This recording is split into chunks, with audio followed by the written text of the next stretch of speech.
What's up? How's everybody doing today? I'm coming at you guys with another video, and we're doing a Q&A today for the first time on this channel. A lot of you have requested this, so I did want to get it out to you as fast as possible. I posted up a questions poll thing on my Instagram story, so I'll be answering from my Instagram story. And if you want to be featured one of these in the future, make sure to follow my Instagram. It'll be right here. And yeah, all the questions will be coming from there. There'll be screenshots of the usernames and all the info. I'll be in the corner and then I'll be answering it. So I hope you guys enjoy it. Let's get started. So the first question's from Parker, and he says you should do a video looking at other people's setups and sort of just rating them and judging them. And I really thought this was a great idea. So I took it into inspiration. I started doing it on my shorts. So shout out to Parker. It's a great idea. I really liked sort of just reviewing and looking at other people's stuff. I find it interesting to watch as well. So making the content is a great idea.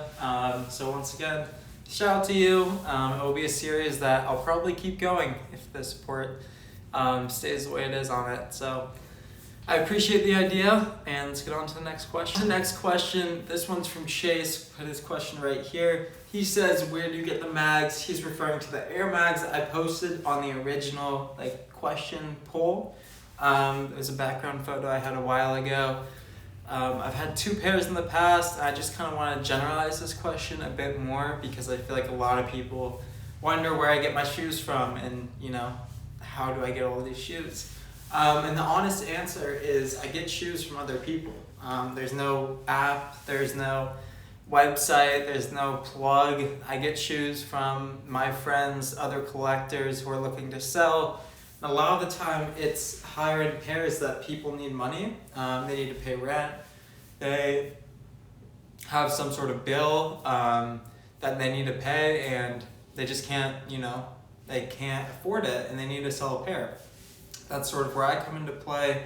I'm always there for quick cash and a cash out when it's needed. And a lot of the shoes that I get come from the same people who have massive collections and are constantly rotating pairs in and out. And then sometimes they're from a lot of random people because, I do have 30,000 followers nearly on Instagram. And I get a lot of DMs a day. People asking to sell shoes, people asking what shoes are worth.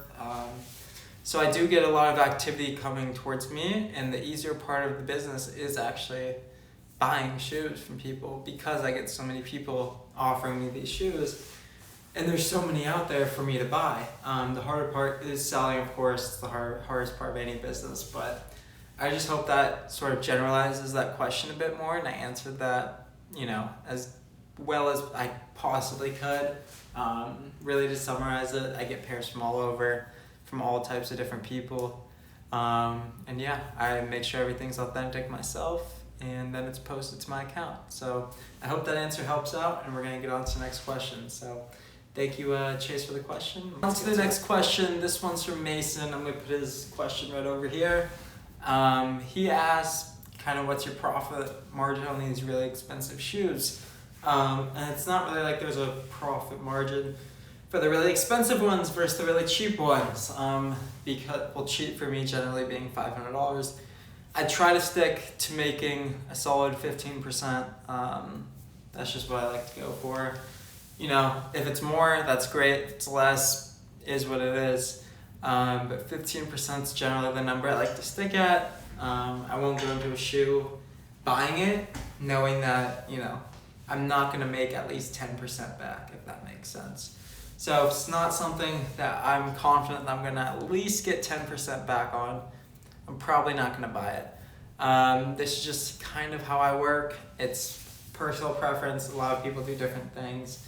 I'm open to sharing the way I go about my business. I'm not looking for these huge 30-40% margins. I do only make 15-20%. Sometimes I make a bit more, sometimes I make less, sometimes I lose money. It's all part of the game. It's about making adjustments and knowing how to sort of balance them all. It's not something you can learn, it's not something you can teach. You can learn it just with time. It's not something you can learn right away. So I hope that answers that question on a bigger scale, and we're gonna get on to the next one. On to the next question. Emmanuel right here put his question up there. he asked, what is your favorite Off-White sneaker? That's a great question since, there's been so many that I've released since the original top 10. However, my favorite sneaker still is in the top 10, and it is, I guess this one isn't in the top 10, but basically is the Off-White Euros. I love this shoe. There's not many white Jordan 1s out there. There really aren't. So this shoe, when it came out, I bought 2 pairs to wear. I actually sold them for like $1,500 back in the day. Now this one's up for like $3,000. But I think this shoe just looks amazing. The purple laces. I even like the way it yellows. I think it just looks great. So this is definitely my favorite Off-White sneaker, up with the original Nike Air Force Off-White ones, the OGs. So let me know what you guys think. But this for me is my favorite Off-White sneaker, and I hope you guys, respect that opinion. But everyone has different opinions. So get on to the next question. And so on to the last final question. This one's going to be a little different. We're going to wrap 2 up into 1. So we have 2 questions from the same person here. Put his username up here. He said, why did you start your YouTube journey, and what is your inspiration? So for me personally, my inspiration for selling shoes in general was when I was younger. I couldn't really get the shoes I wanted. I couldn't buy it was mainly Supreme back in 2015, 2016. So when I first started selling sneakers, so I couldn't afford these higher end things, and I needed a way to get money. So I sold them. I bought them for retail and I flipped stuff until I could afford things. Then there was a Supreme boom, and back in 2016, 2017, 2018, everything just went phew. And I made a lot of money when I was, 2016, 6 years ago, I was 13 years old. So yeah, I got super lucky off Supreme. It did me really well, and it sort of inspired me to move on to sneakers, and it gave me the motivation to be like, oh, I can actually do this, and then look where we are now. So the reason I started YouTube really was because I grew up watching, the OG guys in the shoe world, like Kais, like Blazendary, all the old school dudes back in 2016, 2017, 2018, like the hype videos when I was a kid.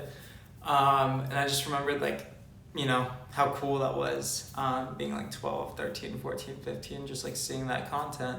And I thought it was really cool because, it's something when you're younger you can't afford, and you can't own that stuff. So just like seeing it, and seeing it like being used, and like, I don't know, it was just cool to a younger audience. And I wanted to make my YouTube appeal to the younger audience as well as the older audience, where I'm sort of getting into more detailed things, like this Q&A. I feel like the answers are pretty in-depth, and you won't really see this on my Instagram as much. So I kind of started YouTube just because, I don't know, I enjoy making the videos. I find it to be pretty fun. I want to share my life, I guess, what I do with you guys. I try to do it on Instagram, but I can't because, it's strictly business on there. If I post non-business related things, it falls apart. I get less views. So I feel like YouTube's my own space where I can do what I want, and I can post the content that I want and the more fun stuff. So I really hope people enjoy this. I hope people are enjoying the YouTube. I'm putting a lot of effort into it. I hope the quality's better. I got all this lighting next to me, and we got a mic coming soon, so hopefully this camera looks a little better too. But yeah, I appreciate everyone that's subscribed and watched all the videos. It means a lot to me, and yeah, I really, really appreciate all the support, you guys, and I'll be posting a lot more content. Hopefully we'll be posting 2 videos a week is what I'm aiming for, so I'm looking forward to getting to it. So thank you everyone for watching. I hope you enjoyed the Q&A, and with that being said, hope everyone has a good rest of their day. Thank you guys.